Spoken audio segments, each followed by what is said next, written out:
إن الحمد لله نحمده ونستعينه ونستغفره ونعوذ بالله من شرور أنفسنا ومن سيئات أعمالنا من يهده الله فلا مضل له ومن يضلله فلا هادي له وأشهد أن لا إله إلا الله وحده لا شريك له وأشهد أن محمدا عبده ورسوله أرسله بالهدى ودين الحق ليظهره على الدين كله ولو كره المشركون اللهم صل على محمد وعلى آل محمد كما صليت على إبراهيم وعلى آل إبراهيم إنك حميد مجيد وبارك على محمد وعلى آل محمد كما باركت على إبراهيم وعلى آل إبراهيم إنك حميد مجيد أما بعد فإن خير الكلام كلام الله وخير الهدي هدي محمد صلى الله عليه وسلم وشر الأمور محدثاتها وكل محدثة بدعة وكل بدعة ضلالة وكل ضلالة في النار أعوذ بالله من الشيطان الرجيم يا أيها الذين آمنوا اتقوا الله حق تقاته ولا تموتن إلا وأنتم مسلمون رب اشرح لي صدري ويسر لي أمري واحلل عقدة من لساني يفقهوا قولي.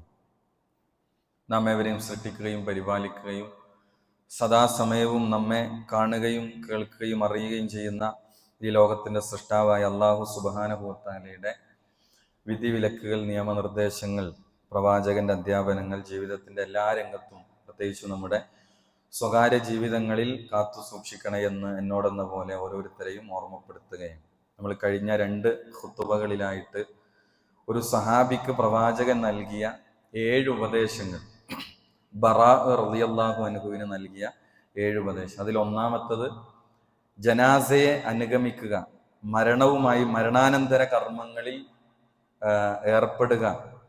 അതിന് 2 ഖിറാത്ത്, ഖബറടക്കുന്നത് വരെ ഒരു ജനാസയിൽ പങ്കെടുത്താൽ 2 വലിയ പർവ്വത സമാനമായ അത്രയും പ്രതിഫലം ലഭിക്കും. അതിൽ പങ്കെടുക്കണം എന്നതായിരുന്നു പ്രവാചകൻ ഉപദേശം. രണ്ടാമത്തത് വഇയാദത്തുൽ മരീദ്, രോഗികളായ ആളുകളെ സന്ദർശിക്കണം. അതിൽ ധാരാളം പുണ്യങ്ങളുണ്ട് എന്ന് നമ്മൾ മനസ്സിലാക്കി. മൂന്നാമത്തതായിട്ട് പ്രവാചകൻ സഹാബിക്ക് നൽകിയ ഉപദേശം, 7 ഉപദേശങ്ങളിൽ മൂന്നാമത്തത് വഇജാബത്തി ദാഇ, ക്ഷണിക്കുന്നവന് ഉത്തരം നൽകൽ എന്നതാണ്. നിന്നെ ക്ഷണിച്ച ആളുകൾക്ക് നീ എന്ത് ചെയ്യണം? ഇജാബത്ത് നൽകണം, അവർക്ക് ആ ക്ഷണം സ്വീകരിക്കണം എന്നതാണ്. ഇപ്പൊ മുസ്ലിങ്ങൾ തമ്മിലുള്ള 6 കടമകൾ പറഞ്ഞ ഹദീസിലും ഹഖുൽ മുസ്ലിമി അലൽ മുസ്ലിമി സിത്തുൻ, മുസ്ലിങ്ങൾ തമ്മിലുള്ള 6 കടമകൾ പറയുന്നിടത്തും നബി സല്ലല്ലാഹു അലൈഹി വസല്ലം അതിൽ ഒന്ന് പറഞ്ഞത് വൈദാ ദഅാക, നിന്നെ ഒരാൾ ക്ഷണിച്ചാൽ ഫഅജിബുഹു, നീ അവന് ഉത്തരം നൽകുക എന്നുള്ളതാണ്. നമ്മൾ ഭക്ഷണം കഴിച്ചാലും ഇല്ലെങ്കിലും ക്ഷണം സ്വീകരിക്കുക എന്നത് അത് വളരെ അനിവാര്യമായ കാര്യമാണ്. ഇദാ ദുഇയ അഹദുക്കും ഇലാ ത്വആമിൻ ഫൽയുജിബ്, നിങ്ങളിൽ ആരെങ്കിലും ഭക്ഷണത്തിന് ക്ഷണിക്കപ്പെട്ടാൽ അവൻ ഉത്തരം ചെയ്യട്ടെ. ഫഇൻ ശാഅ ത്വഇമ വഇൻ ശാഅ തറക, അവൻ ഉദ്ദേശിക്കുന്നുവെങ്കിൽ ഭക്ഷിക്കുകയോ ഒഴിവാക്കുകയോ അവന് ചെയ്യാം. ആ ക്ഷണത്തിന് അവൻ ഉത്തരം നൽകണം. നോമ്പുകാരനാണെങ്കിൽ എന്താണ് ചെയ്യേണ്ടത്? ആ ക്ഷണം നല്ല നിലക്ക് സ്വീകരിക്കുകയും ഇന്നി സ്വായിമുൻ, ഞാൻ നോമ്പുകാരനാണ് എന്ന് പറയുകയാണ് ചെയ്യേണ്ടത്. അത് നിർബന്ധ നോമ്പാണെങ്കിൽ ഒരു നിലക്കും അതിന് ഭക്ഷണം കഴിക്കാൻ അനുവാദമില്ല. എന്നാൽ നമുക്ക് സുന്നത്താണെങ്കിൽ അതിൻ്റെ സാഹചര്യങ്ങൾ അനുസരിച്ച് ചെയ്യാം എന്നുള്ളതാണ് പണ്ഡിതന്മാർ അതിൽ നമുക്ക് പഠിപ്പിച്ചു തരുന്നത്. അതേപോലെ തന്നെ സമ്പന്നരുടെ മുന്തിയ ഇനം ഭക്ഷണങ്ങൾ ലഭിക്കുന്നതായ വിരുന്നുകൾ മാത്രമല്ല, മറിച്ച് പാവപ്പെട്ടവരുടെ ക്ഷണവും സ്വീകരിക്കണം. പ്രവാചകൻ സല്ലല്ലാഹു അലൈഹി വസല്ലമ ആരുടെ ക്ഷണവും പ്രവാചകൻ സ്വീകരിച്ചിരുന്നു. അമുസ്ലിമീങ്ങളുടെ ക്ഷണം പോലും ഒരു ജൂത സ്ത്രീയുടെ ക്ഷണിച്ച് അതിഥിയായി പ്രവാചകൻ പോയി അവിടെയാണ് വഞ്ചിക്കപ്പെട്ട ഒരു സംഭവം നമ്മൾ ചരിത്രത്തിൽ വായിക്കുന്നത്.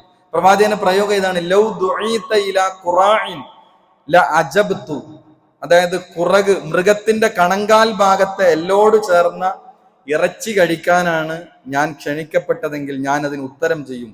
വലൗ ഉഹ്ദിയ ഇലയ്യ ദിറാഉൻ ലഖബിൽതു, മൃഗത്തിന്റെ കൈമുട്ടെല്ലാണ് സമ്മാനമായി എനിക്കൊരാൾ തന്നതെങ്കിലും ഞാനത് സ്വീകരിക്കും. പ്രവാചകന്റെ വാക്കുകളാണ്, ഇമാം ബുഖാരിയുടെ ഹദീസാണ്.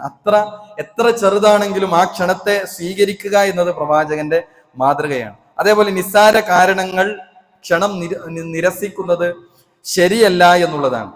അതേപോലെ തന്നെ മൻ തറക്ക അദ്ദഅവത ഫഖദ് അസല്ലാഹു വറസൂലുഹു, ആരെങ്കിലും ക്ഷണം നിരസിച്ചാൽ അവൻ അള്ളാഹുവിനെയും റസൂലിനെയും ധിക്കരിച്ചവനായി എന്ന് സ്വഹീൽ ബുഖാരിയിലെ ഹദീസ് നമുക്ക് കാണാൻ സാധിക്കും.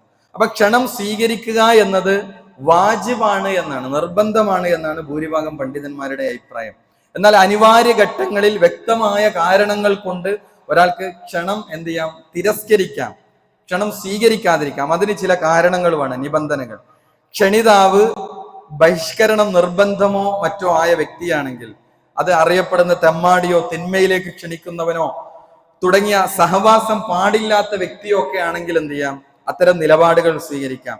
ക്ഷണിക്കപ്പെടുന്ന സ്ഥലത്ത് തിന്മകൾ ഉണ്ടാവാതിരിക്കുക എന്നത് ഏറ്റവും പ്രധാനമാണ്. ക്ഷണിക്കപ്പെട്ട സ്ഥലത്ത് അവിടെ തിന്മകൾ, അത്തരം ആഭാസങ്ങൾ നടക്കുകയാണെങ്കിൽ ആ ക്ഷണം എന്ത് ചെയ്യാം, നമുക്ക് തിരസ്കരിക്കാം എന്നാണ് പണ്ഡിതന്മാർ പറയുന്നത്.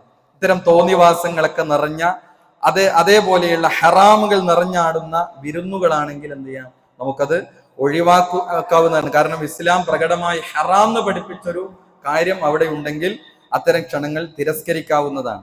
അതേപോലെ തന്നെ ക്ഷണിതാവിന്റെ സമ്പാദ്യം അത് പ്രകടമായും നമുക്ക് വ്യക്തമാണ് അത് ഹറാമായതാണ് എന്നുള്ളതാണെങ്കിൽ, നമ്മൾ അത്തരം ഹറാമായ സമ്പാദ്യം തിന്നേണ്ടി വരും എന്നൊരു സാഹചര്യം ഉണ്ടെങ്കിൽ എന്ത് ചെയ്യാം, അദ്ദേഹം പൂർണ്ണമായും പലിശയുമായി ഇടപെട്ടു നിൽക്കുന്ന ഒരു വ്യക്തിയാണ്.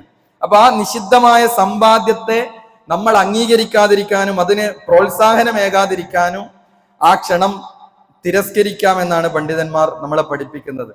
അതേപോലെ തന്നെ വിരുന്നിൽ പങ്കെടുക്കുക വഴി ഒരു നിർബന്ധമായ കാര്യത്തിൽ വീഴ്ച വരും. അതല്ലെങ്കിൽ ഏറ്റവും പ്രധാനമായ ഒരു കാര്യം, നമുക്ക് ഒരുപക്ഷെ മാതാപിതാക്കളെ അവരുടെ അടുത്തു തന്നെ ഉണ്ടാകേണ്ട സാഹചര്യം, അതുപോലെയുള്ള അനിവാര്യമായ സാഹചര്യങ്ങളിൽ എന്ത് ചെയ്യാം, അത്തരം ഉദറുകൾ അയാളോട് പറഞ്ഞെന്ത് ചെയ്യാം, നമുക്കതിന്റെ അനുവാദങ്ങൾ ചോദിക്കുക എന്നുള്ളതാണ്. എനിക്ക് നിങ്ങൾ ക്ഷണിച്ച ഈ സമയത്ത് ഇന്ന പ്രയാസങ്ങളുണ്ട് എന്ന് അദ്ദേഹത്തെ ബോധ്യപ്പെടുത്തുക എന്നുള്ളതാണ്.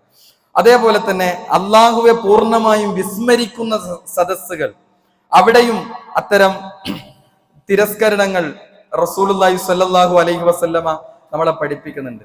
അതേപോലെ ക്ഷണിതാവ് ആതിഥേയർ പാലിക്കേണ്ട മര്യാദയായി റസൂലുള്ളാഹി സ്വല്ലല്ലാഹു അലൈഹി വസല്ലം പഠിപ്പിച്ച കാര്യങ്ങൾ, നല്ലവരെ മാത്രം ക്ഷണിക്കുക, തെമ്മാടികളെയും തിന്മയുടെ ആളുകളെയും ക്ഷണിക്കാതിരിക്കുക എന്നുള്ളതാണ്. ഇമാം അബൂ ദാവൂദ് റിപ്പോർട്ട് ചെയ്ത ഹദീസാണ്, ലാ തുസാഹിബ് ഇല്ലാ മുഅ്മിനൻ വലാ യഅകുൽ തആമക ഇല്ലാ തഖിയുൻ, വിശ്വാസിയോടൊപ്പം അല്ലാതെ നീ കൂട്ടുകൂടരുത്, പുണ്യവാന്മാരല്ലാതെ നിന്റെ ഭക്ഷണം കഴിക്കരുത് എന്ന ഹദീസ്. അതായത് അത്തരം ആത്മബന്ധങ്ങൾ വിശ്വാസികളുമായി ബന്ധപ്പെട്ടാണ് ഉണ്ടാവേണ്ടത്. അതേപോലെ രണ്ടാമത്തത്, സമ്പന്നരെ മാത്രം ക്ഷണിക്കുകയും ദരിദ്രരെ ഒഴിവാക്കുകയും ചെയ്യുന്ന വിരുന്നുകൾ, VIP-കളെ മാത്രം ക്ഷണിക്കുന്ന, നബി സല്ലല്ലാഹു അലൈഹി വസല്ലം അതിന് കൊടുത്ത പേര് കാന യഖൂലു ശർറു തുആമി തുആമുൽ വലീമത്തി യുദ്ആ ലഹുൽ അഗ്നിയ, ഭക്ഷണങ്ങളിൽ വെച്ച് ഏറ്റവും മോശപ്പെട്ട ഭക്ഷണം ഏതാണ്, അത് സമ്പന്നരെ മാത്രം ക്ഷണിച്ച് വയുത്രകുൽ ഫുഖറ, ദരിദ്രരെ ഒഴിവാക്കിയ വിരുന്നുകളാണ് ഏറ്റവും മോശപ്പെട്ട വിരുന്നുകൾ. സമ്പന്നരെ മാത്രം പ്രയോറിറ്റി കൊടുക്കുകയും ഫഖീറുമാരെ ഒഴിവാക്കുകയും ചെയ്യപ്പെടുന്ന വിരുന്നിനെ വലീമയെ പറ്റി പ്രവാചകൻ പറഞ്ഞത് ശർറു തുആം, ഏറ്റവും മോശമായ ഭക്ഷണമാണ് എന്നുള്ളതാണ്. അതേപോലെ ഒരിക്കലും നമ്മുടെ വിരുന്നുകൾ പൊങ്ങച്ചവും അഹങ്കാരവും പ്രകടമാകാൻ വേണ്ടി ആവരുത് എന്നുള്ളതാണ്. വിരുന്നിന്റെ ലക്ഷ്യം എന്താണ്, അത് സൗഹൃദങ്ങൾ പങ്കിടാൻ, കുടുംബ ബന്ധങ്ങൾ ഊട്ടിയുറപ്പിക്കാൻ പ്രവാചകന്റെ ഒരു സുന്നത്താണ്. അതിലെ പുണ്യങ്ങൾ ആഗ്രഹിച്ചുകൊണ്ടായിരിക്കണം നമ്മുടെ ഈ വലീമകൾ, വിരുന്നുകൾ ഒരുക്കപ്പെടേണ്ടത്. ഒരിക്കലും നമ്മുടെ പൊങ്ങച്ചം കാണിക്കാൻ, വിരുന്നുകാരന് മുന്നിൽ കൃത്രിമത്വം കാണിക്കാനുള്ളതല്ല. ഞാൻ വലിയ സമ്പന്നനാണ്, അതല്ലെങ്കിൽ ഇന്ന വിഭവങ്ങൾ ഉണ്ടായിരുന്നു, ഇന്ന രൂപത്തിൽ ആളുകൾക്കിടയിൽ മേൽക്കോയ്മ നേടാൻ വേണ്ടിയല്ല ഇത്തരം വിരുന്നുകൾ ഒരുക്കപ്പെടേണ്ടത്. അതേപോലെ വിരുന്നുകാരനോട്, ഗസ്റ്റായി നമ്മുടെ വീട്ടുകളിലേക്ക് നമ്മൾ ക്ഷണിച്ച് നമ്മുടെ വീടുകളിലേക്കോ നമ്മൾ പറഞ്ഞ സ്ഥലത്തേക്കോ വരുന്ന വ്യക്തിയോട് ഏറ്റവും നല്ല നിലയിൽ പെരുമാറുക എന്നത് ആതിഥേയന്റെ ഉത്തരവാദിത്തമാണ്. നമ്മുടെ പ്രവർത്തനം കൊണ്ട് വിരുന്നുകാരന് സന്തോഷം മാത്രമാണ് ലഭിക്കേണ്ടത്. അയാൾ നമ്മുടെ വിരുന്നിലേക്ക് വന്ന്, വീട്ടിലേക്ക് വന്ന്, അല്ലെങ്കിൽ നമ്മൾ വെച്ച ഒരു ഹാളിലേക്ക് വന്ന് അവിടുന്ന് അദ്ദേഹം പോകുന്നത് വരെ അദ്ദേഹത്തിന് സംതൃപ്തി ആയി എന്ന് ഉറപ്പിക്കുന്ന രൂപത്തിലുള്ള പെരുമാറ്റങ്ങളും അത്തരം കാര്യങ്ങളും ഉണ്ടാക്കാൻ നമ്മൾ ശ്രദ്ധിക്കേണ്ടതുണ്ട്. അതേപോലെ തന്നെ അതിഥിയുടെ അവസ്ഥകൾ പരിഗണിച്ച് എന്ത് ചെയ്യാം, ഭക്ഷണം പരമാവധി വേഗത്തിലാക്കുകയും ആ വിഭവത്തിന്റെ വിഷയത്തിൽ അതിഥിയെ പരിഗണിക്കലും ഒക്കെ എന്ത് ചെയ്യാം, ആകാവുന്നതാണ് എന്നുള്ളതാണ്. അതേപോലെ തന്നെ അതിഥി തിരിച്ചു പോകുമ്പോൾ പറ്റുമെങ്കിൽ അയാൾ എന്ത് ചെയ്യാം, അദ്ദേഹത്തെ വാതിൽ വരെ നമ്മൾ കൊണ്ടുവിടുക എന്നതൊക്കെ പ്രവാചകൻ സല്ലല്ലാഹു അലൈഹി വസല്ലം പഠിപ്പിക്കുന്ന ആതിഥ്യ മര്യാദകളാണ്. അതേപോലെ തന്നെ നമ്മൾ ഒരാളുടെ വീട്ടിലേക്ക് ഭക്ഷണത്തിന് ക്ഷണിക്കപ്പെട്ടു, അവിടെ നമ്മൾ ഭക്ഷണം കഴിച്ചു, കല്യാണങ്ങൾക്കും അതേപോലെ ഹൗസ് വാമിങ്ങൾക്കും അല്ലെങ്കിൽ അത്തരം വലീമകൾക്കൊക്കെ നമ്മൾ എന്ത് ചെയ്തു, പോയി അയാളുടെ ഭക്ഷണം കഴിച്ച് തിരിച്ചു പോരുമ്പോൾ നമ്മൾ വീട്ടുകാരന് കൊടുക്കേണ്ട ഒരു ബാധ്യത എന്താണ്? അത് ആത്മാർത്ഥമായ പ്രാർത്ഥനയാണ്. നമ്മൾ എത്ര വലീമകൾക്ക്, എത്ര ഇത്തരം വിരുന്നുകൾക്ക് നമ്മൾ പോയിട്ടുണ്ട്, നമ്മൾ ആ വീട്ടുകാരന് വേണ്ടി പ്രാർത്ഥിക്കാറുണ്ടോ? ഹദീസിൽ വന്ന 2 പ്രാർത്ഥനകൾ, അല്ലാഹുമ്മ അത്ഇം മൻ അത്അമനി, അല്ലാഹുവേ എന്നെ ഭക്ഷിപ്പിച്ചയാളെ നീയും ഭക്ഷിപ്പിക്കണമേ എന്നാണ്. വസ്തിമൻ സഖാനി, അല്ലാഹുവേ എന്നെ പാനീയം കുടിപ്പിച്ച ആളെ നീയും പാനീയം കുടിപ്പിക്കണമേ. ഇതാണ് ഒരു ദുആ. മറ്റൊരു പ്രാർത്ഥന എന്താ? അല്ലാഹുമ്മ ബാരിക് ലഹും, അല്ലാഹുവേ അദ്ദേഹത്തിന് ബറക്കത്ത് ചൊരിയണമേ. ഫീമാ റസഖ്തഹും, അദ്ദേഹത്തിന്റെ റിസ്ഖിൽ അല്ലാഹുവേ നീ ബറക്കത്ത് കൊടുക്കണേ. വഗ്ഫിർ ലഹും വർഹംഹും, അദ്ദേഹത്തിന് പുറത്തു കൊടുക്കണേ, റഹ്മത്ത് ചെയ്യണേ. ഇതാർക്ക് വേണ്ടിയിട്ടാണ്? നമ്മൾ ഒരാളുടെ ഭക്ഷണം കഴിച്ച് തിരിച്ചു മടങ്ങുമ്പോൾ നമ്മൾ ആ വീട്ടുകാരന് വേണ്ടി നമ്മൾ പ്രാർത്ഥിക്കുന്ന പ്രാർത്ഥന, അല്ലാഹുമ്മ ബാരിക് ലഹും ഫീമാ റസഖ്തഹും, അല്ലാഹുവേ അദ്ദേഹത്തിന്റെ റിസ്ഖിൽ നീ ബറക്കത്ത് കൊടുക്കണേ, അല്ലാഹുവേ അദ്ദേഹത്തിന് നീ പാപം പുറത്തു കൊടുക്കുകയും റഹ്മത്ത് ചെയ്യുകയും ചെയ്യണമേ എന്ന പ്രാർത്ഥന റസൂലുള്ളാഹി സ്വല്ലല്ലാഹി അലൈഹി വസല്ലമ പഠിപ്പിച്ചെന്ന പ്രാർത്ഥന. ഇതാണ് 3ാമത്തെ ഉപദേശം. അതായത് ഒരാൾ നമ്മളെ ക്ഷണിച്ചാൽ ആ ക്ഷണത്തിന് നമ്മൾ ഉത്തരം കൊടുക്കുക. ഇനി 4ാമത് റസൂലുള്ളാഹി സ്വല്ലല്ലാഹി അലൈഹി വസല്ലം പഠിപ്പിച്ച ഹദീസിൽ വന്ന 4ാമത്തെ ഉപദേശം എന്താണ്? സ്വഹാബി പറയാണ്, വ നസ്റിൽ മദ്ലൂം, ആക്രമിക്കപ്പെടുന്നവനെ എന്ത് ചെയ്യണം? സഹായിക്കണം എന്നതാണ് പ്രവാചകൻ പഠിപ്പിച്ചത്. നമുക്കറിയാം, സമാധാനത്തിന്റെ മതമാണ് ഇസ്ലാം. അക്രമത്തെ ഒരു നിലക്കും പ്രോത്സാഹിപ്പിക്കുന്നില്ല എന്ന് മാത്രമല്ല, അതിനെ നിരുത്സാഹപ്പെടുത്തി ഏത് സമയത്തും അക്രമം എന്നത് അത് പാടില്ലാത്ത കാര്യമാണ്. നബി സല്ലല്ലാഹു അലൈഹി വസല്ലം ഒരു ഹദീസിൽ പറഞ്ഞു, ഉൻസുർ അഖാക ളാലിമൻ ഔ മദ്ലൂം, നീ അക്രമിയെയും അക്രമിക്കപ്പെട്ടവനെയും നീ സഹായിക്കണം, നിന്റെ സഹോദരനെ നീ സഹായിക്കണം. അപ്പൊ സഹാബികൾ ചോദിച്ചു, ഫഖാല റജുലുൻ, ഒരാൾ ചോദിച്ചു, യാ റസൂലല്ലാഹ് അൻസുർഹു ഇദാ കാന മദ്ലൂമൻ, ആക്രമിക്കപ്പെട്ട ആളെ സഹായിക്കാന്ന് പറഞ്ഞാൽ ഞങ്ങൾക്ക് മനസ്സിലായി, പക്ഷെ അഫറൈത ഇദാ കാന ളാലിമൻ കൈഫ അൻസുർഹു, എങ്ങനെയാണ് ഈ ആക്രമിച്ച ആളെ എങ്ങനെയാണ് ഞങ്ങൾ സഹായിക്കുക? നബി സല്ലല്ലാഹു അലൈഹി വസല്ലം പറഞ്ഞു, തഹ്ജുസുഹു ഔ തംനഉഹു മിനദ്ദുൽം, അയാൾ എങ്ങനെയാ സഹായിക്കുക? അയാളെ അക്രമത്തിൽ നിന്ന് അയാളെ തടയുക എന്നതാണ് അയാൾക്കുള്ള സഹായം. അയാളെ കൈപിടിക്കുക, അയാളോട് അത് ചെയ്യരുത് എന്ന് പറയൽ അയാളെ സഹായിക്കലാണ്. അതേപോലെ തന്നെ അക്രമങ്ങൾ തടയണം, അയാളുടെ കൈക്ക് പിടിക്കണം എന്നൊക്കെ നബി സല്ലല്ലാഹു അലൈഹി വസല്ലമ നമുക്ക് പഠിപ്പിച്ചു തരണം. ഒരു മുസ്ലിം മറ്റൊരു മുസ്ലിമിനെ ആക്രമിക്കുകയില്ല എന്നാണ്. അൽ മുസ്ലിം അഖുൽ മുസ്ലിം, മുസ്ലിം മറ്റൊരു മുസ്ലിമിന്റെ സഹോദരനാണ്. ലാ യദ്ലിമുഹു, അവനെ ആക്രമിക്കുകയോ വലാ യുസ്ലിമുഹു, അവനെ നാശത്തിലേക്ക് തള്ളിവിടുകയോ ചെയ്യുകയില്ല ഒരു മുസ്ലിം മറ്റൊരു മുസ്ലിമിന്.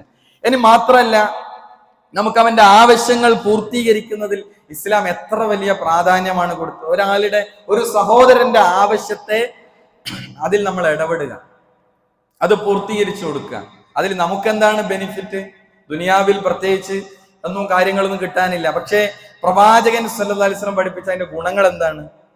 അവന് കൂട്ടായി അള്ളാഹു ഉണ്ടാകുന്നതാണ്. വമൻ കാന ഫീ ഹാജത്തി അഖീഹി കാന അല്ലാഹു ഫീ ഹാജത്തിഹി.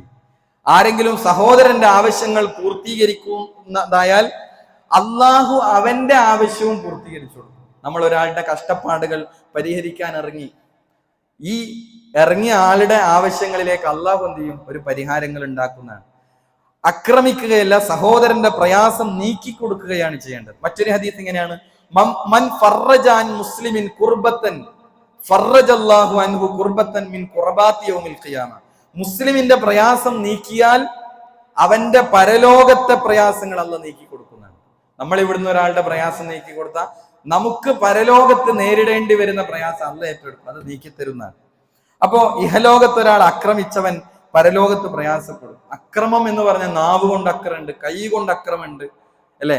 റസൂലുള്ളാഹി സ്വല്ലല്ലാഹു അലൈഹി വസല്ലം പറഞ്ഞില്ലേ, ഇന്നൽ മുഫ്ലിസ മിൻ ഉമ്മത്തി, എന്റെ ഉമ്മത്തിലെ പാപ്പരായവർ എന്ന് പറഞ്ഞൊരു ഹദീസ് ഉണ്ട്. ഖിയാമത്തു നാളിൽ പാപ്പരായി നാളെ പരലോകത്ത് വരുന്ന ആളുകൾ ആരാണ്? അവരെ കയ്യിൽ നിസ്കാരമുണ്ട്, നോമ്പുണ്ട്, സക്കാത്ത് ഉണ്ട്, ഒക്കെ ഉണ്ട്, പക്ഷെ അവർ പാപ്പരാണ്. എങ്ങനെയാണ്? അവരുടെ അമലുകളെല്ലാം ഹസനാത്തുകളെ ധൂളികളായി അള്ളാഹു പറത്തിക്കളയും. അതിന്റെ കാരണം എന്താ? അവൻ ഇന്ന ആളെ എന്ത് ചെയ്തിട്ടുണ്ട്? ഒരാളെ അവൻ എന്ത് ചെയ്തിട്ടുണ്ട്? ചീത്ത വിളിച്ചിട്ടുണ്ട്. അതേപോലെ തന്നെ മറ്റൊരാളെ പറ്റി അവൻ ആരോപണം ഉന്നയിച്ചിട്ടുണ്ട്. അതേപോലെ തന്നെ അക്കല മാലഹാദ, ഒരാളുടെ സമ്പാദ്യം അന്യായമായി കൈക്കലാക്കിയിട്ടുണ്ട്. ദമഹാദ, ഒരാളുടെ രക്തം ചിന്തിയിട്ടുണ്ട്. മറ്റൊരാളെ അടിച്ചിട്ടുണ്ട്. അവന്റെ ഹസനാത്തുകൾ ഇയാൾക്ക് എടുത്തു കൊടുക്കുന്നതാണ്. എന്നിട്ട് അവനെ നരകത്തിലേക്ക് നരകത്തിലേക്ക് വലിച്ചെറിയും. ആരാണ് ഇവൻ? കുറെ നന്മ ചെയ്ത ഒരാളാണ്, പക്ഷെ ഇവന്റെ കയ്യാലും നാവിനാലും മറ്റൊരാൾ ആക്രമിക്കപ്പെട്ടുവെങ്കിൽ ഇവന്റെ നന്മകളെല്ലാം അയാൾക്ക് എടുത്തു കൊടുക്കും. മാത്രല്ല, ഇവൻ ചെയ്തു കൂട്ടിയ കാര്യങ്ങൾ ഇനിയും ബാക്കിയാണെങ്കിൽ അവന്റെ തിന്മ ഇവന്റെ തലയിലേക്ക് വെച്ച് കെട്ടുന്നതാണ്. എന്നിട്ട് ഇവനെ നരകത്തിലേക്ക് വലിച്ചെറിയപ്പെടും. എത്ര വലിയ അപകടകരമാണ് അവന് സംഭവിക്കുന്ന ഏറ്റവും വലിയ പാപ്പർ എന്ന് നബി സല്ലല്ലാഹു അലൈഹി വസല്ലം പറഞ്ഞത് ഇവരെ പറ്റിയാണ്. അതുകൊണ്ട് തന്നെ അക്രമിയുടെ, ഇനി നമ്മൾ ഒരാളെ ആക്രമിച്ചാൽ, നമ്മുടെ നാവിനാലോ കയ്യിനാലോ ഒരാൾ ഇരയായാൽ അയാളെയാണ് മദ്ലൂം നമ്മൾ പറയുന്നത്, അക്രമിക്കപ്പെട്ടവന്റെ പ്രാർത്ഥനയെ സൂക്ഷിക്കണം എന്ന് നബി സല്ലല്ലാഹു അലൈഹി വസല്ലം പറഞ്ഞു. ഒരാൾ ആക്രമിക്കപ്പെട്ടു, അപ്പൊ അയാളെ ദുആ നമുക്ക് എതിരാവുന്നത് നമ്മൾ സൂക്ഷിക്കണം. കാരണം നബിയുടെ ഹദീസ് എന്താണ്? നബി സല്ലല്ലാഹു അലൈഹി വസല്ലം ബഅസ മുആദൻ ഇലൽ യമൻ, യമനിലേക്ക് മുആദിനെ അയച്ചപ്പോൾ നബി പറഞ്ഞെന്താ? ഇത്തഖി ദഅവത്തിൽ മദ്ലൂം, ആക്രമിക്കപ്പെട്ടവന്റെ ദുആയിനെ, പ്രാർത്ഥനയെ മുആദിനെ സൂക്ഷിക്കണം. കാരണം ആ ദുആയിന്റെ എഫക്റ്റ് എന്താണ്? ഫഇന്നഹാ ലൈസ ബൈനഹാ വബൈനല്ലാഹി ഹിജാബ്, അവന്റെയും അല്ലാഹുവിനും ഇടയിൽ ഒരു മറയുമില്ല. അപ്പൊ നമ്മുടെ നാവിനാൽ ഒരാളുടെ മനസ്സ് നൊന്തു, അല്ലെങ്കിൽ നമ്മുടെ എന്തെങ്കിലും കാരണത്താൽ ഒരാളുടെ മനസ്സ് വേദനിച്ചു, അയാൾക്ക് അക്രമമേറ്റു, അയാളാണ് മദ്ലൂം, ആക്രമിക്കപ്പെട്ടവൻ, അയാൾ നമുക്കെതിരിൽ ഒരു ദുആ നടത്തിയാൽ അയാൾക്കും അള്ളാഹിനിടയിൽ ഒരു മറയുമില്ല എന്നാണ്, പെട്ടെന്ന് സ്വീകരിക്കപ്പെടുന്നുള്ളതാണ്. അതുകൊണ്ട് അത് നമ്മൾ സൂക്ഷിക്കേണ്ട കാര്യമാണ്. അതേപോലെ തന്നെ അഞ്ചാമത്തെ ഉപദേശം, നബി സഹാബിക്ക് നൽകിയ അഞ്ചാമത്തെ ഉപദേശം എന്താ? ഇബ്റാറിൽ ഖസം, സത്യം ചെയ്താൽ അത് കൃത്യമായി പാലിക്കണം എന്നുള്ളതാണ്. നമ്മൾ എല്ലാത്തിനും തൊട്ടതിനും പിടിച്ചതിനൊക്കെ സത്യം ചെയ്യുക എന്നത് നല്ല ശീലമല്ല. വളരെ അത്യാവശ്യമായ കാര്യങ്ങൾക്കാണ് സത്യം ചെയ്യാൻ പാടുള്ളൂ. എന്നാൽ സത്യം ചെയ്തു പറഞ്ഞാൽ അത് നിർബന്ധമായും പാലിച്ചിരിക്കണം എന്നുള്ളതാണ്. അത് നിർബന്ധമായും പാലിച്ചിരിക്കണം. ഇനി അത് പാലിച്ചിട്ടില്ലെങ്കിൽ അയാൾ അതിന് ഫൈൻ ഈടാക്കും, അതിന് കഫാറത്ത് അയാൾ കൊടുക്കും. അത് നിർബന്ധമാണ്, അയാൾ അതിന് കഫാറത്ത് കൊടുക്കണം. എന്താണ് കഫാറത്ത്? 10 അഗതികൾക്ക് ഒരു നേരത്തെ ഭക്ഷണം നൽകുക എന്നുള്ളതാണ്. അല്ലെങ്കിൽ 10 പേർക്ക് വസ്ത്രം നൽകുക. എന്തിനാണിത്? അയാൾ സത്യം ചെയ്തു പറഞ്ഞ് അത് ലംഘിച്ചു കളഞ്ഞാൽ അയാൾക്കുള്ള കഫാറത്താണ്, പ്രായശ്ചിത്തം. അല്ലെങ്കിൽ ഒരു അടിമയെ മോചിപ്പിക്കുക. ഇവയിൽ ഏതെങ്കിലും ഒന്നാണ് പ്രായശ്ചിത്തമായി ചെയ്യേണ്ടത്. ഇനി ഇവയൊന്നും സാധ്യമാകുന്നില്ലെങ്കിൽ 3 ദിവസം തുടർച്ചയായി നോമ്പെടുക്കുക. സൂറത്തു മാഇദയിലെ 89 ഇതുണ്ട്.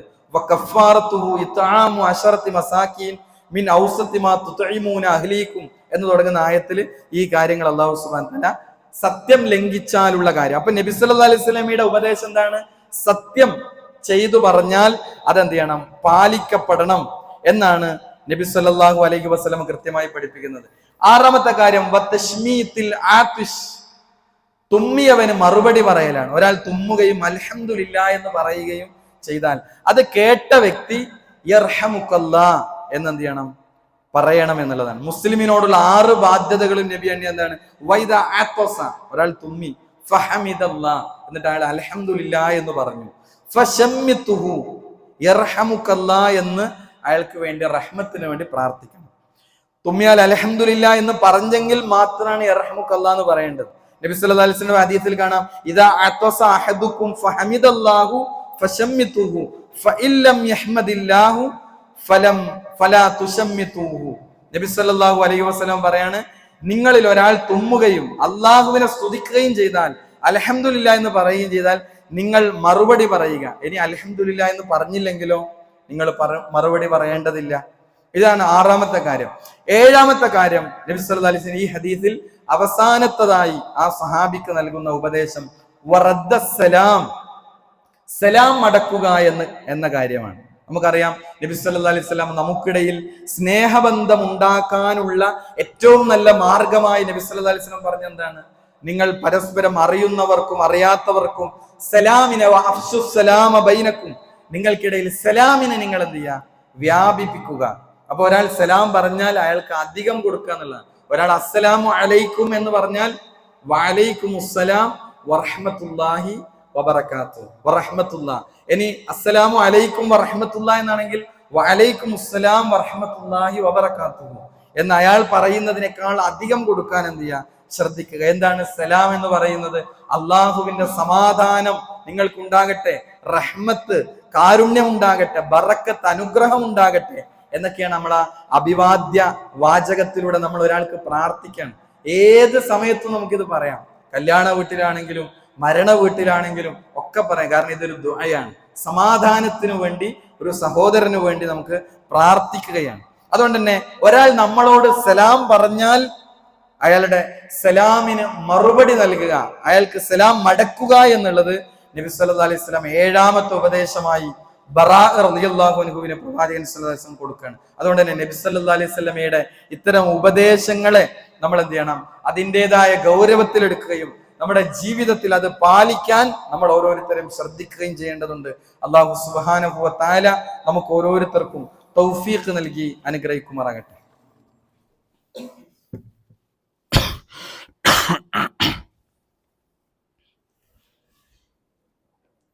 അൽഹംദുലില്ലാ വസ്സലാത്തു വസ്സലാമു അലാ റസൂലില്ലാ വഅലാ ആലിഹി വസഹ്ബിഹി അജ്മഈൻ, അമ്മാ ബഅദ്. അല്ലാഹു സുബ്ഹാനഹു വ തആലയുടെ വിധിവിലക്കുകൾ, നിയമനിർദ്ദേശങ്ങൾ ജീവിതത്തിൻ്റെ എല്ലാ രംഗത്തും പാലിച്ച് പകർത്തിക്കൊണ്ട് ജീവിക്കണേ എന്ന് ഒരിക്കൽ കൂടി ഓർമ്മപ്പെടുത്തുകയാണ്. നമ്മൾ കഴിഞ്ഞ ഖുത്ബകളിലൊക്കെ 2ാമത്തെ ഭാഗത്ത് നമസ്കാരം, വുളൂ, ഇത്തരം കാര്യങ്ങളിൽ ചെറിയ ചില കാര്യങ്ങൾ, നമ്മൾ അശ്രദ്ധമാകുന്ന ചില കാര്യങ്ങൾ, അതിലെ ശ്രദ്ധിക്കേണ്ട ചില കാര്യങ്ങൾ സൂചിപ്പിച്ചിരുന്നു. അതിൽ നമ്മൾ വുളൂ എടുക്കുമ്പോൾ ശ്രദ്ധിക്കേണ്ടത്, നമ്മൾ പറഞ്ഞു വുളൂ ശരിയാകാത്ത ഒരാൾക്ക് അവൻ്റെ നമസ്കാരം പൂർണ്ണമാവുകയില്ല. അപ്പോൾ വുളൂ വളരെ തിരക്കിട്ട് വുളൂ എടുത്തു, അപ്പോൾ വുളൂ ശരിയായില്ല. അപ്പോൾ അയാളുടെ നമസ്കാരവും എന്ത് ചെയ്യാണ്? നമസ്കാരത്തിൻ്റെ സ്വീകാര്യതയെ അത് ബാധിക്കും. കാരണം വുളൂ ശരിയാകുമ്പോഴേ നമസ്കാരം സ്വീകാര്യമാകുള്ളൂ. അപ്പോൾ വളരെ ശ്രദ്ധയോടെ സമയമെടുത്ത് നമ്മൾ ചിലപ്പോൾ ജമാഅത്ത് തുടങ്ങി എന്നതോ അല്ലെങ്കിൽ തിരക്കിട്ട് ചെയ്യുന്നു എന്നതൊക്കെ നമ്മളെ ഇബാദത്തിന്റെ സ്വീകാര്യതയെ ബാധിക്കും. അതുകൊണ്ട് തന്നെ അവയവങ്ങൾ കൃത്യതയോടെ കഴുകുക എന്നത് ഏറ്റവും പ്രധാനം. നമ്മൾ പ്രത്യേകിച്ച് നമ്മളെ മക്കളൊക്കെ നമ്മൾ വുളു എടുക്കുമ്പോൾ ഒന്ന് ശ്രദ്ധിക്കാം. പലപ്പോഴും എന്ത് ചെയ്യുന്നു? പൈപ്പ് തിരിച്ചിട്ട് വുളു പലതും പൂർണ്ണമല്ല, മുട്ടുൾപ്പെടെ എന്ത് ചെയ്യുന്നില്ല, അവർ കഴുകുന്നില്ല, അല്ലെങ്കിൽ മുഖം പൂർണ്ണമായി നനയുന്നില്ല. അപ്പൊ വുളുവിന്റെ അവയവങ്ങൾ നമുക്കൊക്കെ, മുതിർന്നവർക്കും എല്ലാവർക്കും വരുന്ന ചില അബദ്ധങ്ങളാണ്. അപ്പൊ വുളുവിന്റെ അവയവങ്ങൾ ഓരോന്നും കൃത്യതയോടെയും വളരെ സൂക്ഷ്മതയോടുകൂടെ നമ്മൾ എന്ത് ചെയ്യണം? അത് നിർവഹിക്കാൻ നമുക്ക് സാധിക്കേണ്ടതുണ്ട്. ഇനി വുളു കൃത്യമായി ചെയ്താൽ അതുവഴി നമ്മുടെ പാപങ്ങൾ പൊറുക്കപ്പെടുന്നതാണ്. വുളു എടുക്കുമ്പോൾ നമ്മുടെ മനസ്സിൽ ഈ ചിന്തയാണ് ഉണ്ടാവേണ്ടത്. വുളു അള്ളാഹുവിനുള്ള ഒരു ഇബാദത്താണ്. മാത്രമല്ല അത് നിർവഹിക്കുന്നതിലൂടെ പാപങ്ങൾ പൊറുക്കപ്പെടുന്നുണ്ട്. ഹദീസ് എന്താണ്? സ്വഹീഹ് മുസ്ലിമിലെ ഹദീസാണ്. മൻ തവദ്ദഅ, ആരെങ്കിലും വുളു എടുത്തു, ഫഅഹ്സനൽ വുളുഅ, ആ വുളു ഏറ്റവും നന്നായിട്ട് വുളു നിർവഹിച്ചു, എന്നിട്ടോ ഖറജത്ത് അയാൾ എന്ത് ചെയ്തു? അവൻ എന്ത് ചെയ്തു? അങ്ങനെ പുറപ്പെടുകയാണ്. വീട്ടിൽ നിന്ന് വുളു എടുക്കലാണ് നല്ലത്. അയാൾ എന്ത് ചെയ്തു? പള്ളിയിലേക്ക് പുറപ്പെട്ടു. അങ്ങനെ ഖതായാഹു മിൻ ജസദിഹി ഹത്താ തഖ്റുജ മിൻ തഹ്തി അദ്ഫാരിഹി, അവന്റെ നഖത്തിന്റെ താഴെ നിന്നു വരെ ഓരോ അവയവങ്ങളിലൂടെയും അവന്റെ പാപങ്ങൾ പുറത്തു പോകുന്നതാണ്. കൃത്യമായി വുളു നന്നാക്കി നമസ്കാരത്തിനെത്തിയ വ്യക്തികൾ. അപ്പൊ നമ്മൾ വുളു തിരക്കിട്ടല്ല, ഓരോ അവയവവും കൃത്യമായി നനയുന്നുണ്ട് എന്നുള്ളത് നമ്മൾ ഉറപ്പുവരുത്തേണ്ടതുണ്ട്.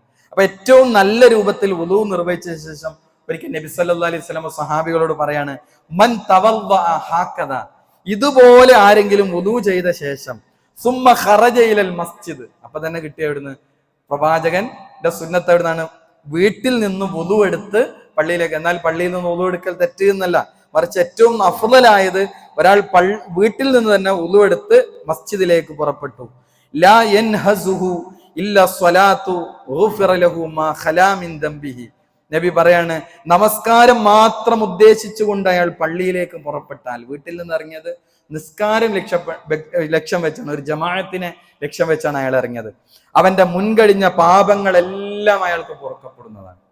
ഈ രൂപത്തിൽ വുളു എടുത്ത് വീട്ടിൽ നിന്ന് പള്ളിയിലേക്ക് ഇറങ്ങിയ വ്യക്തി, അയാൾക്ക് നമസ്കാരം മാത്രമാണ് അയാളുടെ ലക്ഷ്യം, അയാളുടെ പാപങ്ങൾ പൊറുക്കപ്പെടും. അതുകൊണ്ട് തന്നെ വുളു നിർവഹിക്കുമ്പോൾ നമ്മൾ എന്ത് ചെയ്യണം?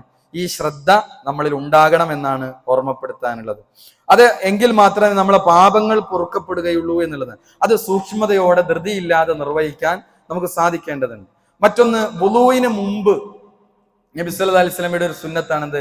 പല്ലു തേക്കുക എന്നത് ഏറ്റവും പുണ്യം നിറഞ്ഞ കാര്യമാണ്. എന്നാൽ അത് നിർബന്ധമാണോ? അല്ല. അത് എന്തുകൊണ്ടാണ് നബി സല്ലല്ലാഹു അലൈഹി വസല്ലം നിർബന്ധമാക്കാതിരുന്നത്? നബി സല്ലല്ലാഹു അലൈഹി വസല്ലം പല്ല് തേക്കൽ പ്രത്യേകം സുന്നത്തുള്ള ധാരാളം സന്ദർഭങ്ങൾ പറഞ്ഞിട്ടുണ്ട്. ചില ഹദീസിൽ പ്രവാചകൻ ഒരു യാത്രയൊക്കെ കഴിഞ്ഞ് വീട്ടിലേക്ക് വന്നാൽ വുളു ചെയ്യുമായിരുന്നു, എന്നിട്ടാണ് പ്രവാചകൻ തന്റെ അഹ്ലുകാരിലേക്ക് പോയിരുന്നത്. വീട്ടിൽ കയറിയ ഉടനെ പ്രവാചകൻ ഒരു യാത്രയൊക്കെ കഴിഞ്ഞ് ആദ്യം പല്ല് വൃത്തിയാക്കിയിട്ടായിരുന്നു പ്രവാചകൻ മറ്റു കാര്യങ്ങൾ ചെയ്തിരുന്നത് എന്ന് പ്രവാചകന്റെ ദിനചര്യയിൽ നമുക്ക് കാണാൻ സാധിക്കും. അപ്പൊ അതിൽ വളരെ പ്രധാനപ്പെട്ട ഒരു സന്ദർഭമാണ് വുളുവിന്റെ തുടക്കം. എന്നാൽ അത് എന്തുകൊണ്ട് നിർബന്ധമാക്കിയില്ല?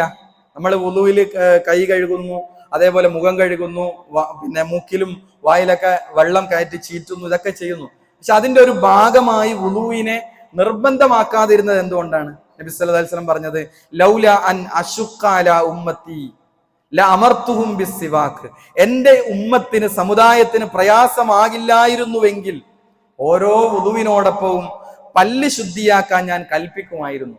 നമ്മളെ പ്രയാസം പരിഗണിച്ചിട്ടാണ് നിർബന്ധമാക്കാതിരുന്നത്. എന്നാൽ അപ്പൊ അങ്ങനെ പറഞ്ഞാൽ എന്താണ്? അത് അത്രയും പ്രാധാന്യമുള്ള കാര്യമാണ്. ആ ഒരു പ്രവൃത്തിയെ, പല്ലു തേക്കുക, മിസ്വാക്ക് ചെയ്യുക, ദന്തശുദ്ധീകരണം എന്ന കാര്യം ഒരു നിർബന്ധ ബുദ്ധിയോടെ ഗൗരവത്തിൽ നമ്മൾ നിർവഹിക്കേണ്ട കാര്യമാണ്. പല്ല് തേക്കൽ കൊണ്ട് പിന്നെ അള്ളാഹുവിന്റെ തൃപ്തി ലഭിക്കും എന്ന് ഹദീസിൽ കാണാം. ഒരു ഹദീസിലെ പ്രയോഗിക്കാനാണ് അസ്സിവാക്കു മത്ഹറത്തുൽ ലിൽ ഫമി. ഒന്നാമത് സംഭവിക്കണം എന്താണ്? മിസ്വാക്ക് ചെയ്യുന്നതിലൂടെ പല്ല്, വായ ശുദ്ധീകരിക്കപ്പെടുകയാണ്.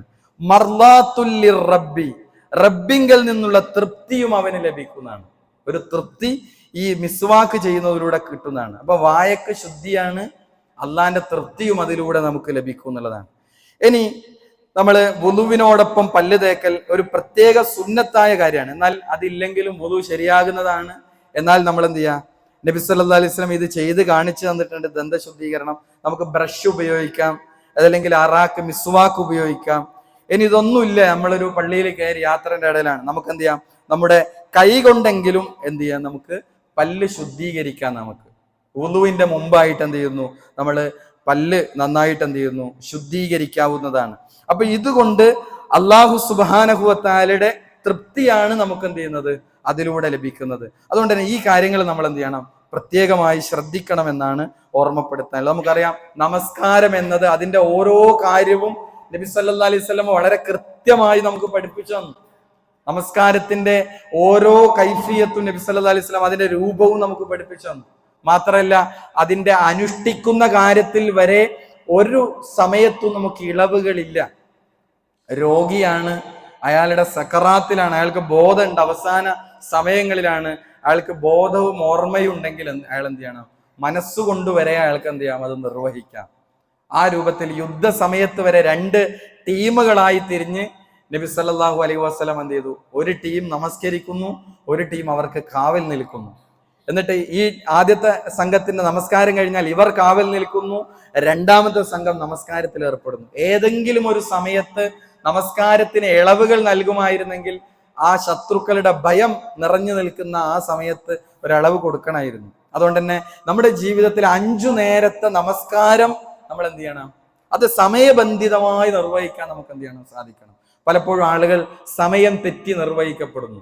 അസർ കഴിഞ്ഞ് മഗ്‌രിബിനോടടുക്കുമ്പോൾ അസർ, അല്ലെങ്കിൽ ലുഹർ കഴിഞ്ഞ് അസറോടടുക്കുമ്പോൾ നമ്മുടെ ലുഹർ, ബാങ്ക് കൊടുത്താൽ പിന്നെ നമ്മൾ ഏർപ്പാട് എന്താണ്? മറ്റു കാര്യങ്ങളൊക്കെ അവിടെ താൽക്കാലികമായി നിർത്തിവെച്ച് നമ്മൾ നമസ്കാരം നിർവഹിച്ചു. കാരണം നമുക്ക് ഏറ്റവും ബാധ്യതയുള്ളത് നമ്മുടെ പടച്ച റഹ്മാനായ റബ്ബിനോടാണ്. ആ റബ്ബിനോടുള്ള ബാധ്യത, അത് കല്യാണ വീട്ടിലാണെങ്കിലും എത്ര വലിയ തിരക്കാണെങ്കിലും നമുക്ക് ആദ്യത്തെ ബാധ്യത നമ്മളെ പടപ്പുകളോടല്ല, മറിച്ച് അള്ളാഹിനോടുള്ള ആ അമാനത്ത് നിർവഹിച്ചിട്ടാണ് നമ്മൾ എന്ത് ചെയ്യേണ്ടത്? പിന്നെയാണ് പടപ്പുകളോടുള്ള ബാധ്യത ഉള്ളത്. അപ്പൊ അത് കൃത്യമായി സമയനിഷ്ഠമായി 5 വഖത്തുകൾ, 50 വഖത്തായിരുന്നു മിഅ്റാജ് യാത്രയിൽ റസൂലുള്ളാഹി സ്വല്ലല്ലാഹി അലൈഹി വസല്ലമക്ക് നിർബന്ധമാക്കിയത്. മൂസാ അലൈഹി സ്വലാമുമായി സംസാരിച്ചു, ചരിത്രം നമുക്കറിയാം, ഹദീസിൽ വന്നു. എന്നിട്ട് 5 ആക്കി, 50-നെ 5 ആക്കിയിട്ട് അള്ളാഹ് പറഞ്ഞെന്താണ്? 50-ന്റെ അതേ പ്രതിഫലം 5-നുണ്ട് എന്നാണ്. അള്ളാഹിന്റെ റഹ്മത്ത് നോക്കിയേ, 50-ന്റെ കൂലി കുറച്ചില്ല, പക്ഷെ സമയം 5 വഖത്താക്കി. ആ 5 വഖത്ത് വളരെ കൃത്യമായി ഖുശൂഓടുകൂടെ സമയബന്ധിതമായി നിർവഹിച്ചാൽ നമ്മുടെ ജീവിതം തന്നെ, ലൈഫ് തന്നെ ഒരു ഷെഡ്യൂളായി നമുക്ക് വരും. തിന്മകളിൽ നിന്നൊരു വലിയ പ്രൊട്ടക്ഷനായി അത് നമസ്കാരം മാറും. കാരണം പടച്ചോന്റെ മുമ്പിൽ ഒരു മുനാജാത്ത് നിർവഹിച്ച ഒരാൾക്ക് ളുഹറിന്റെ അസറിന്റെ ഇടയിൽ ഒരു ലഹരി ഉപയോഗിക്കാൻ, ഒരു മൊബൈലിൽ ഒരു അനാവശ്യം കാണാൻ ഈ 5 ടൈമിന്റെ ഉള്ളിൽ അയാൾക്ക് കഴിയില്ല. കാരണം അയാൾ പടച്ചോനായിട്ട് ഒരു മുനാജാത്ത് 5 സമയങ്ങളിൽ നിർവഹിച്ച വ്യക്തിയാണ്. അയാൾക്ക് ഒരു ഹറാമിലേക്ക് പോകാൻ കഴിയില്ല. അതുകൊണ്ട് തന്നെ നമ്മുടെ ഏത് ആരാധനകളും ആർക്കു മുമ്പിൽ മാത്രമാണ്? പടച്ചവനായ അള്ളാഹുവിന്റെ മുമ്പിൽ മാത്രമാണ് നമ്മുടെ ആരാധനകളെല്ലാം അർപ്പിക്കേണ്ടത്. അത് നമസ്കാരമാകട്ടെ, നോമ്പാകട്ടെ, ഹജ്ജാകട്ടെ, ഉംറയാകട്ടെ, ബലികർമ്മമാകട്ടെ, സത്യം ചെയ്യലുകളാകട്ടെ, വരമേൽപ്പിക്കലാകട്ടെ, നേർച്ച വഴിപാടുകളാകട്ടെ, എല്ലാം നമ്മളെ പടച്ചു പരിപാലിക്കുന്ന, നമ്മുടെ മനസ്സറിയുന്ന, നമ്മുടെ ദുആ കേൾക്കുന്ന റഹ്മാനായ റബ്ബിന്റെ മുമ്പിൽ മാത്രമാണ് എല്ലാ ആരാധനകളും അർപ്പിക്കേണ്ടത്. ഈ തൗഹീദിൽ ബേസ് ആയിട്ടുള്ളവന്റെ നമസ്കാരം സ്വീകരിക്കപ്പെടുള്ളൂ. എന്നാൽ ഈ ഏകദൈവ ആരാധനയിൽ ഒരാൾക്ക് അബദ്ധം സംഭവിച്ചാലോ? അയാളുടെ പ്രതിസന്ധികൾ അല്ലാഹു അല്ലാത്ത ഒരാളുടെ മുമ്പിൽ സമർപ്പിച്ചു. രോഗം മാറ്റണേ, മക്കളെ തരണേ, അല്ലെങ്കിൽ ഇന്ന പ്രയാസങ്ങളുണ്ട്, സാമ്പത്തികമായ പ്രശ്നമാണ്. ആരോടാണ് പറയുന്നത്? ഖബറിന്റെ ഉള്ളിൽ കിടക്കുന്ന വ്യക്തിയോടാണ്. അല്ലെങ്കിൽ മൺമറിഞ്ഞു പോയ, പിന്നെ ഖബറിൽ ഉണ്ടോ എന്ന് തന്നെ അറിയാത്ത ആളുകളോടാണ് പ്രാർത്ഥിക്കുന്നത്. ഇത് ശിർക്കാണ്, ബഹുദൈവ ആരാധനയാണ് എന്നാണ്. ഏകനായ റബ്ബ്, ഖുൽ ഹുവല്ലാഹു അഹദ്, അല്ലാഹു അഹദാണ്, അവൻ ഏകനാണ്, അവന് പങ്കുകാരില്ല, അവൻ അസ്വമദാണ്, അവൻ ആരുടെയും സന്തതിയായി ജനിച്ചവനല്ല, ആർക്കും ജന്മം നൽകിയിട്ടില്ല, അവനെ പോലെ ലോകത്ത് ഒരാളുമില്ല. ആ റഹ്മാനായ റബ്ബിന്റെ മുമ്പിൽ മാത്രമാണ് നമ്മൾ എന്ത് ചെയ്യേണ്ടത്? നമ്മുടെ ആരാധനകൾ, നമ്മുടെ പേടി, സ്നേഹം, നമ്മുടെ പ്രതീക്ഷകൾ, ആഗ്രഹങ്ങൾ എല്ലാം പടച്ചവനിൽ നിന്നു മാത്രം. അള്ളാഹ്ക്ക് കൊടുക്കേണ്ട എന്തെങ്കിലും ഒരംശം അല്ലല്ലാത്തൊരു പടപ്പിലേക്ക് പോയി, അത് എത്ര വലിയ ആളാണെങ്കിലും, അഷ്റഫുൽ ഖൽഖായ മുഹമ്മദ് മുസ്തഫ സല്ലല്ലാഹു അലൈഹി വസല്ലമ തങ്ങളോട് ഒരാൾ നരകത്ത് നിന്ന് രക്ഷിക്കണേ എന്ന് പ്രാർത്ഥിച്ചാൽ അതിന്റെ വിധി എന്താ? അവർ ഇസ്ലാം എന്ന് പുറത്താണ്. കാരണം ഷിർക്കാണ്. ലോകത്ത് മനുഷ്യരെ ഏറ്റവും അഷ്റഫുൽ ഖൽഖ്, അമ്പിയാക്കളുടെ സയ്യിദ് പ്രവാചകനല്ലേ? ചോദിക്കുകയാണെങ്കിൽ പ്രവാചകനോടല്ലേ ചോദിക്കേണ്ടത്? ആ ചോദ്യം പോലും ഇസ്ലാമിൽ എന്താണ്? വിലക്കപ്പെട്ടതാണ്, ഷിർക്കാണ്, വൻപാപത്തിൽ ഒന്നാമത് എണ്ണിയതാണ്. അതുകൊണ്ട് തന്നെ നമ്മൾ മരിക്കുന്നത് വരെ തൗഹീദിൽ, ഏകദൈവ വിശ്വാസത്തിൽ, കലിമത്തു തൗഹീദിൽ, ലാ ഇലാഹ ഇല്ലല്ലയിൽ ഉറച്ച് മുന്നോട്ട് പോകാൻ നമുക്ക് സാധിക്കേണ്ടതുണ്ട്. അതേപോലെ തന്നെ നമ്മുടെ പള്ളി, നമുക്കറിയാം, മസ്ജിദുകൾ എന്ന് പറയുന്നത് അല്ലാഹു സുബ്ഹാനഹു വ തആല അത് ഹുർമത്താക്കപ്പെട്ട സ്ഥലമാണ്. നമ്മൾ പ്രത്യേകിച്ച് ജുമാക്ക് നമ്മൾ വന്നിരിക്കുമ്പോൾ വളരെ സൂക്ഷ്മതയോടെ നമ്മൾ ഇരിക്കുക. നമ്മളെ ഉറക്കം നമ്മുടെ ബാധിക്കുമ്പോൾ നമ്മുടെ ജുമായുടെ സ്വീകാര്യതയാണ് നഷ്ടപ്പെടുന്നത്. ഒരു ക്ലാസ്സിൽ ഇരുന്ന് ഉറങ്ങുന്നത് പോലെയല്ല, ഒരു ജുമാക്ക് ഉറങ്ങുമ്പോൾ ജുമാ ഒരു ഇബാദത്തായി അല്ലാഹു സുബ്ഹാനഹു വ തആല നിശ്ചയിച്ച ആ ആരാധനയിൽ അശ്രദ്ധമാകുമ്പോൾ അത് വലിയ പ്രശ്നങ്ങൾ നമ്മുടെ ആരാധനയുടെ സ്വീകാര്യതയിൽ ബാധിക്കുന്നുള്ളതാണ്. മറ്റൊന്ന്, നമ്മൾ പള്ളിയിലേക്ക് വന്നാൽ നമ്മുടെ സംസാരങ്ങൾ, പലപ്പോഴും ആളുകൾ അശ്രദ്ധമായി ആളുകൾ എന്ത് ചെയ്യുന്നു? പള്ളിക്കുള്ളിൽ വെച്ച് ഭൗതികമായ പല കാര്യങ്ങളും എന്ത് ചെയ്യുന്നു? സംസാരിക്കുന്നു. അത് നമ്മൾ പൂർണ്ണമായി ഒഴിവാക്കേണ്ട കാര്യമാണ്. കാരണം ഈ ഉച്ചത്തിൽ ഖുർആൻ പാരായണം ചെയ്തിട്ട് മറ്റൊരാൾ അവിടെ നിസ്കരിക്കുന്നുണ്ട്. ആ നിസ്കാരത്തിന് കുഴപ്പമുണ്ടാക്കുകയാണെങ്കിൽ അതുപോലും പാടില്ല എന്നുള്ളതാണ്. ഒരാൾ ഓതുന്നത് മറ്റൊരാൾക്ക് അയാളുടെ ശ്രദ്ധയെ തെറ്റിച്ച് കളയുന്ന, നമ്മൾ ഒച്ചത്തിൽ ഇവിടുന്ന് ഓതുമ്പോൾ അയാളുടെ സുന്നത്ത് നിസ്കാരത്തെ അത് ബാധിക്കണം. അപ്പൊ അതുപോലും ശ്രദ്ധിക്കണം എന്ന് പറയുന്നുവെങ്കിൽ നമ്മൾ ഒരിക്കലും എന്ത് ചെയ്യരുത്, പള്ളിയിൽ നിശബ്ദത പാലിക്കുക. വളരെ അനിവാര്യമായ എന്തെങ്കിലുമൊക്കെ ശ്രദ്ധയിൽപ്പെടുത്തുന്നുണ്ടെങ്കിൽ അത് ചെയ്യാം. കാരണം നമസ്കാരം, മസ്ജിദ് എന്ന് പറയുന്നത് അത് സുജൂദുകൾക്കും ദിക്റുകൾക്കും ദുആകൾക്കും നമസ്കാരങ്ങൾക്കുമുള്ള ഇടമാണ്. അത് നമ്മൾ പ്രത്യേകമായി ശ്രദ്ധിക്കുക. അതേപോലെ തന്നെ ജുമുഅക്ക് നമ്മൾ കയറി വരുമ്പോൾ ബാങ്ക് കൊടുക്കുന്ന സമയമാണെങ്കിൽ നമുക്ക് എന്ത് ചെയ്യാം, നമ്മൾ ആ സമയത്ത് പലരും ബാങ്ക് കഴിയുന്നത് വരെ കാത്തു നിൽക്കുന്നത് ശ്രദ്ധിക്കാറുണ്ട്. പക്ഷെ നമുക്ക് എന്ത് ചെയ്യാം, അവിടെ ജുമുഅക്കാണ് നമ്മൾ പ്രയോറിറ്റി കൊടുക്കുന്നത്. ജുമുഅയിലേക്ക്, ആ ദിക്റിലേക്ക് പെട്ടെന്ന് നമ്മുടെ ശ്രദ്ധ പോവുക എന്നുള്ളതാണ്. അതുകൊണ്ട് തന്നെ പള്ളിയിൽ കയറിയ ഉടനെ നമുക്ക് എന്ത് ചെയ്യാം, തഹിയ്യത്ത് നമസ്കരിക്കാം. അത് ബാങ്ക് കൊടുക്കുന്ന സമയത്താണെങ്കിൽ എന്ത് ചെയ്യാം, നമ്മൾ തഹിയ്യത്ത് 2 റക്അത്ത് നമസ്കരിച്ച് നേരെ നമ്മൾ ഖുതുബയുടെ ആ ദിക്റിലേക്ക് നമ്മുടെ ശ്രദ്ധ കൊണ്ടുവരാനാണ് നമ്മൾ ശ്രമിക്കേണ്ടത്. അല്ലാഹു സുബ്ഹാനഹു വ തആല കൂടുതൽ കാര്യങ്ങൾ അറിയാനും അത് ജീവിതത്തിൽ പകർത്താനും നമുക്ക് തൗഫീഖ് നൽകി അനുഗ്രഹിക്കുമാറാട്ടെ. ഒരു കാര്യം നിങ്ങളുടെ ശ്രദ്ധയിലേക്ക് കൊണ്ടുവരാൻ ആഗ്രഹിക്കുന്നത്, നമ്മുടെ മദ്രസ അധ്യാപകർക്കുള്ള ഒരു ക്ഷേമ പദ്ധതി, ടീച്ചേഴ്സ് കെയർ എന്ന പേരിലുള്ള ഒരു ഫണ്ട് സമാഹരണം നമ്മൾ എല്ലാ വർഷവും എടുക്കാറുണ്ട്.